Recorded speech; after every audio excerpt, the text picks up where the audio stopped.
So the best time to start platelet-rich plasma is exactly the age Tessa is now. So in your early 30s, we're starting to see the signs of ageing, but a lot of people leave it for at least 10 years before they actually approach a doctor and ask for some help. And by that stage, we're already at the point of having to use things like Botox and fillers. But if we start using platelet-rich plasma now, we can actually stop the clock for Tessa. She, if used once a year, from now on into her 40s, she'll really save a lot on having to use more expensive products. In fact, all the products that people worry about, like the overfilled face or the Botox, that can be a bit too much. So platelet-rich plasma is extremely natural, and so people never look different after they've had platelet-rich plasma, in terms of they still have their same character and then their emotions and their facial features are the same, but their skin quality improves.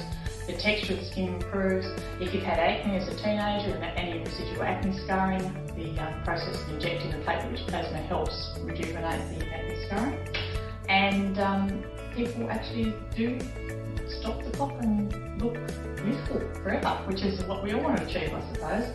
So in a case like Tessa's, we would probably advise that she come in and have some blood taken. We spin it down for about 5 to 10 minutes in our centrifuge.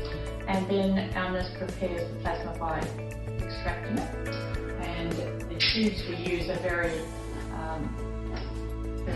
sterile tubes. They're very important to use. The proper tubes made in a proper PRP recognised laboratories, which this is in Switzerland. And you can see that little gel coating down there in the bottom helps separate the plasma from the rest of the blood. And those tubes are the component that we must look for.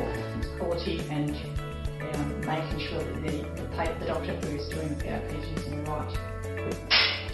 After the plasma has been extracted, we then use a series of injections. So in someone like Tessa, we would focus by using retrograde injections through her